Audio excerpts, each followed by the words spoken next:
بسم اللہ الرحمن الرحیم۔ وہ سبب جس کی بنا پر رسول اکرم صلی اللہ علیہ وآلہ وسلم نے فرمایا جو مجھے خروج آزار کی خوشخبری دے گا اس کے لیے جنت ہے۔ حضرت عبداللہ ابن عباس سے روایت کی ہے کہ انہوں نے کہا کہ ایک دن رسول اللہ صلی اللہ علیہ وآلہ وسلم مسجد میں تھے اور آپ کے پاس آپ کے کچھ اصحاب تھے۔ آپ صلی اللہ علیہ وآلہ وسلم نے ارشاد فرمایا کہ اس وقت سب سے پہلے جو شخص تم لوگوں کے پاس مسجد میں آئے گا وہ جنتی ہوگا۔ یہ سن کر چند لوگ ان میں سے اٹھے اور مسجد میں سے نکل گئے، اور اب میں سے ہر شخص یہی چاہتا تھا کہ سب سے پہلے داخل ہو تاکہ جنتی قرار پائے۔ ادھر نبی صلی اللہ علیہ وآلہ وسلم کو اس کا علم ہوا تو آپ نے بقیہ اصحاب سے جو وہیں بیٹھے تھے فرمایا، کچھ لوگ سب سے پہلے مسجد میں داخل ہونے کے لیے دوڑ لگا رہے ہیں۔ اچھا، اب جو بھی ماہ آذار کے نکل جانے کی خوشخبری سنائے گا وہ جنتی ہوگا۔ تھوڑی دیر میں سب لوگ ایک ساتھ مسجد میں داخل ہو گئے، ان میں حضرت ابو ذر بھی تھے۔ آپ نے فرمایا، ہم لوگ رومیوں کے مہینوں میں سے کس مہینے میں ہیں؟ تو حضرت ابو ذر نے عرض کیا، یا رسول اللہ، ماہ آذار نکل گیا۔ آپ صلی اللہ علیہ وآلہ وسلم نے فرمایا، ماہ آذار گزر گیا، مگر میں چاہتا ہوں کہ میری قوم بھی یہ جان لے کہ تم اہل جنت میں سے ہو، اور ایسا کس طرح نہ ہوگا، اس لیے کہ تم میرے بعد میرے اہل بیت کی محبت کے جرم میں میرے شہر سے نکال دیے جاؤ گے، اور تنہا زندگی بسر کرو گے اور تنہا مر جاؤ گے۔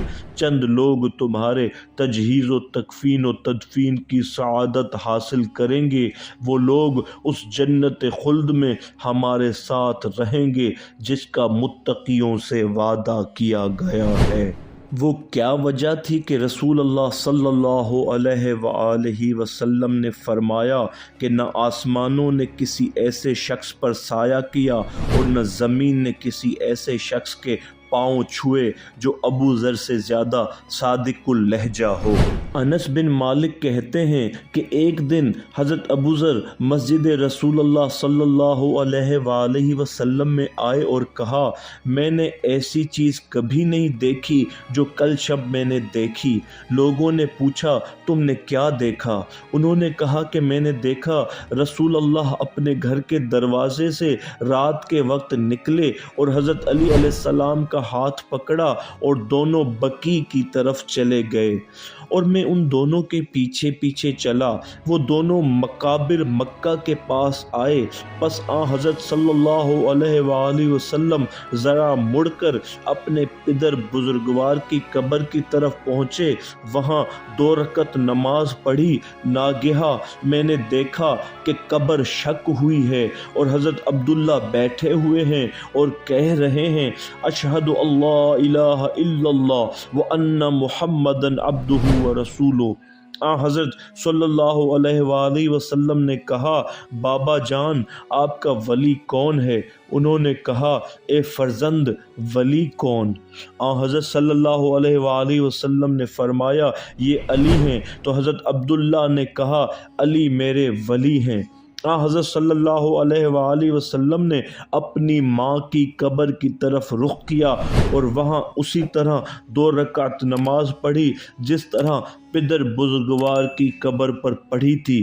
پھر یک بیک قبر شق ہو گئی اور آپ کی والدہ گرامی کہتی ہوئی سنائی دیں، اشہد اللہ الہ الا اللہ وانک نبی اللہ ورسولہ۔ حضرت نے کہا، اے مادر گرامی، آپ کا ولی کون ہے؟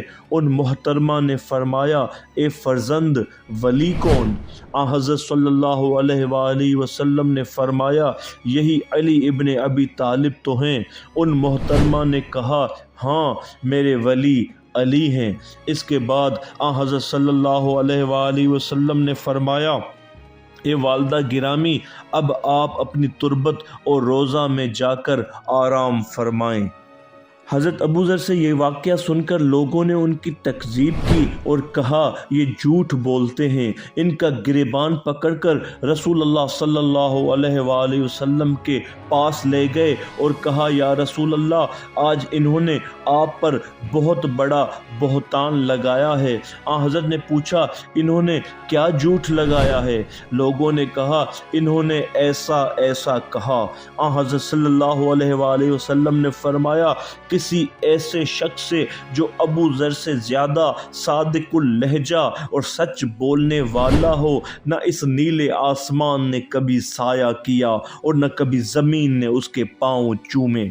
عبدالسلام بن محمد کا بیان ہے کہ میں نے اس خبر کو محمد بن عبد العالی کے سامنے پیش کیا تو انہوں نے کہا کہ کیا تمہیں نہیں معلوم کہ نبی صلی اللہ علیہ وآلہ وسلم نے ارشاد فرمایا کہ میرے پاس جبرائیل آئے اور انہوں نے کہا کہ اللہ تعالیٰ نے آپ کو جس صلب سے نکلے، جس شکم نے آپ کو اٹھایا، جس چھاتی نے آپ کو دودھ پلایا اور جس آغوش نے آپ کی پرورش کی، ان سب پر جہنم حرام کر دی۔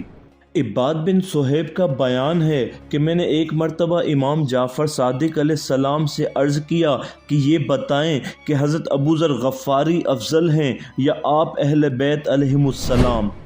آپ علیہ السلام نے ارشاد فرمایا یہ بتاؤ کہ سال میں کتنے مہینے ہیں؟ میں نے عرض کیا کہ 12۔ فرمایا کہ ان میں حرمت کے کتنے مہینے ہیں؟ میں نے عرض کیا 4۔ فرمایا کہ کیا ان میں ماہ رمضان کا شمار ہے؟ میں نے کہا نہیں۔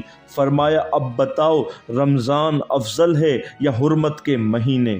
میں نے عرض کیا کہ رمضان کا مہینہ۔ آپ علیہ السلام نے فرمایا اسی طرح ہم اہل بیت ہیں، ہم لوگوں پر کسی کا قیاس و موازنہ نہیں کیا جا سکتا۔ اور خود ابو ذر ایک مرتبہ اصحاب رسول صلی اللہ علیہ وآلہ وسلم کی ایک جماعت میں بیٹھے ہوئے تھے کہ آپس میں اس امت کے فضائل کا تذکرہ ہوا تو ابو ذر نے کہا اس امت میں سب سے افضل علی ابن ابی طالب ہیں، وہ قسیم الجنہ والنار ہیں، وہ اس امت کے صدیق و فاروق ہیں، وہ اس امت میں اللہ کی حجت ہیں۔